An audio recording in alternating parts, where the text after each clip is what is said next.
Vous faites partie des avocats des victimes de l'ancien président tchadien Hissène Habré, qui a été jugé ici à Dakar par les chambres africaines extraordinaires, et il a été condamné.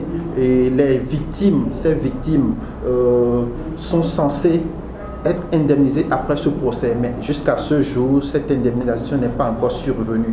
Que se passe-t-il, Maître Ndiaye? Oui, il se passe des choses qu'on n'aurait jamais dû imaginer, ou des choses qu'on n'aurait jamais dû attendre, tellement tout le process a été loué par tout le monde, a été magnifié. On n'aurait jamais pu penser qu'après la culpabilité, après la réjouissance des victimes, qu'on serait dans cette période d'incertitude, dans cette période de doute, quant à la matérialisation des indemnisations. D'autant plus que la communauté internationale s'était mobilisée, non seulement pour la tenue du procès, mais pour que le fonds d'indemnisation puisse être alimenté à la suite d'une décision de condamnation, puisque nous savions que c'est vrai, ce qui est important pour la victime, c'est la reconnaissance de sa qualité de victime. Mais cette victime également a tout perdu. Elle a besoin d'être indemnisée, mais surtout elle a besoin d'être réhabilitée.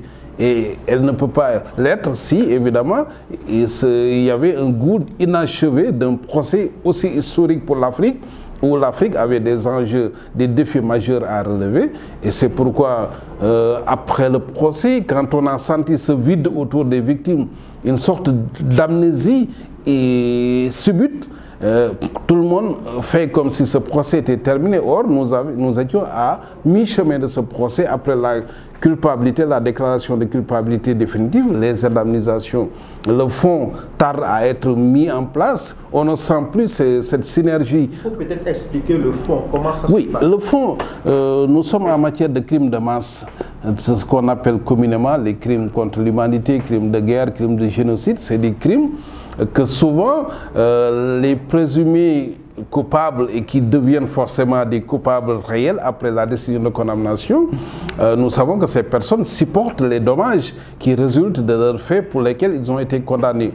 Et quand la victime reçoit des allocations de dommages et intérêts, en principe en droit pénal, ce sont les personnes coupables qui doivent s'acquitter de ces indemnisations. Mais les dommages sont tellement énormes, les victimes sont tellement nombreuses en matière de crimes internationaux qu'on pense qu'il faut instituer un fonds qui puisse suppléer à l'insolvabilité des personnes qui seraient condamnées. Et c'est dans ce cadre que généralement dans les tribunaux ad hoc ou même la Cour pénale internationale, il est institué un fonds d'indemnisation qui est alimenté par la communauté internationale, les bonnes volontés, de manière à pouvoir prendre en charge les importantes indemnisations qui sont souvent allouées par les tribunaux internationaux. Et dans le cas d'espèce, effectivement, le statut des chambres africaines a prévu un fonds d'indemnisation qui serait alimenté aussi bien par l'Union africaine, un certain nombre de pays qui sont impliqués dans ce procès, mais également la communauté internationale. Mais la communauté internationale, ou même tout citoyen ou institution publique, peut à tout moment verser une contribution personnelle, que ça soit modique, que ça soit importante. L'essentiel, c'est le symbole pour montrer que tout le monde adhère à ce processus de justice pénale internationale. Qu'est-ce qui se pose, Maître Ndiaye, à la mise en place de ce fonds à ce jour? Oui, je crois qu'après le procès, il s'est passé beaucoup de choses. Et notamment en termes de collaboration ou de rapport sur le plan international entre les pays qui étaient plus ou moins concernés, notamment le Sénégal et le Tchad, mais ensuite l'Union africaine et ces pays. Et nous savons qu'il y a eu des échéances au niveau de l'Union africaine où les protagonistes venaient de ces pays, comme le Sénégal, au niveau de la présidence de la Commission. Il y a eu des tiraillements, des élections qui se sont passées. Et je crois il y a eu en tout cas des sortes d'incompréhensions qui se sont posées. Et ce qu'on pense, en tout cas nous acteurs impliqués, c'est que le Sénégal a pensé qu'on ne lui a pas rendu la monnaie après oui, d'avoir pris ce risque, d'avoir mobilisé ses moyens infrastructurels, ses moyens financiers. Le Sénégal a contribué, d'avoir facilité la tenue de ce procès. Mais après, ce qui s'est passé par la suite, tout le monde le sait. Et ce qui fait que le Sénégal s'est subitement désintéressé de ce procès et surtout de ce mandat que l'Union africaine lui avait confié. Et cela, évidemment, a produit les conséquences que nous connaissons aujourd'hui, parce qu'en principe, c'est le Sénégal qui aurait dû abriter logiquement ce fonds, puisque d'abord le procès s'est tenu au Sénégal, mais c'est le tribunal de grande instance de Dakar qui est habilité, en tout cas qui est l'organe chargé d'exécution de la décision qui a été rendue au finish. Donc si le Sénégal dit que ce fonds ne m'intéresse plus, après avoir accompli tant de sacrifices, évidemment, c'est qu'il y a quelque chose qui ne va plus en tout cas, et c'est ça le grand énigme qui tourne autour de ce procès. Si on vous suit bien, le Sénégal était le pays le mieux placé pour abriter ce fonds-là. Mais puisque le Sénégal rechigne à le faire, il n'y a pas un autre pays qui est qualifié pour héberger ce fonds? Oui, je pense qu'au-delà du Sénégal, peut-être le Tchad, qui est le pays dont ressortent la plupart des victimes. Il y a aussi le siège de l'Union africaine à Éthiopie, la Addis Abeba. Mais je pense qu'il y a des tractations. Je me dis que peut-être qu'il y a toujours des petits espoirs qui font qu'on veuille attendre de manière à faire revenir le Sénégal sur ses ressentiments.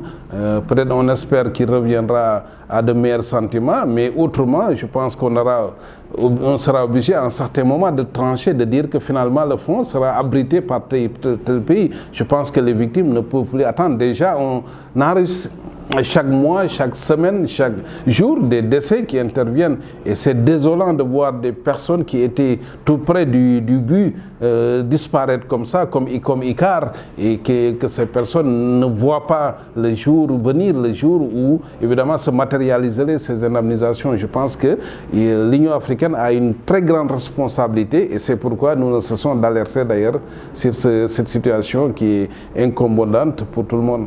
Et quels sont les pays qui se sont déclarés à ce jour prêts à y mettre la main dans la poche pour participer à ce fonds? Oui, je pense que le fonds devrait aller à hauteur des condamnations aux alentours de 80 à 100 milliards en principe de francs CFA.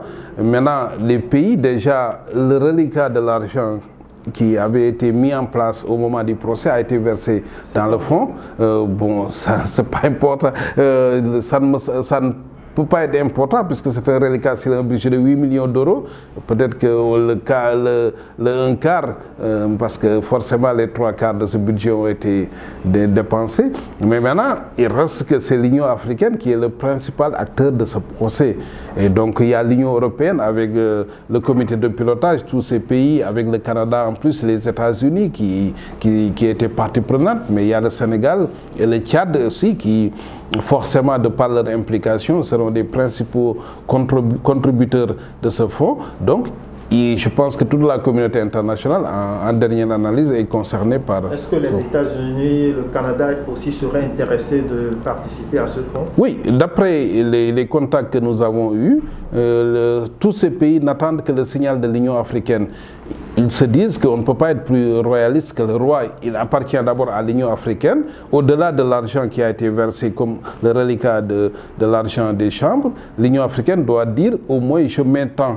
Et à partir de ce moment, ces pays verront chacun à ce qui le concerne combien il pourra contribuer, en plus évidemment des volontés, des bonnes volontés privées ou publiques, évidemment pour faire en sorte en tout cas que cette indemnisation soit effective. Alors, Maître Assane Dioma Ndiaye, ce procès, comme vous l'avez dit, il a été salué parce que pour la première fois, des crimes commis par un dirigeant africain sont jugés sur le continent africain. Ça a donné l'impression de la fin de l'impunité. Mais alors que ce procès aurait dû être l'exemple, à ce jour, ça laisse un goût d'inachevé. Oui, et on a le sentiment que nous avons des forces centrifuges. Nous avons toujours des vieux démons qui ressurgissent, nonobstant les professions de foi et nonobstant ce pas important qui a été franchi avec le procès d'Habré et qui pouvait faire penser que l'impunité serait repoussée jusqu'à ces derniers retranchements. Nous avons au-delà du Sénégal, vous avez des efforts qui sont faits en Centrafrique, au Mali avec le procès Sanogo, en Guinée avec l'affaire du 28 septembre. Donc il y a une certaine mouvance, une certaine propension à l'éradication en tout cas de l'impunité. Malheureusement de l'autre côté, on voit également des faits qui laissent penser évidemment que l'impunité est encore devant nous. Donc je pense que la mobilisation ne doit pas faiblir et que force doit être accordée à cette justice pénale internationale et qu'on se dise également qu'au-delà de la justice qui peut être africaine, qui peut être régionale, il y a quand même une justice qui est extra-continentale et qui peut à tout moment tomber. Et c'est pourquoi je pense qu'il est important que le discours soit clair et qu'on fasse en sorte que vraiment cette impunité soit reléguée, en tout cas dans les frontières les plus lointaines, et que l'Afrique puisse renouer avec une situation de droit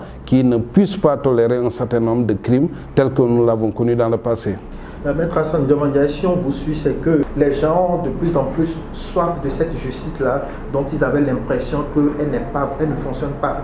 Oui, je pense que la plus grande plus-value, c'est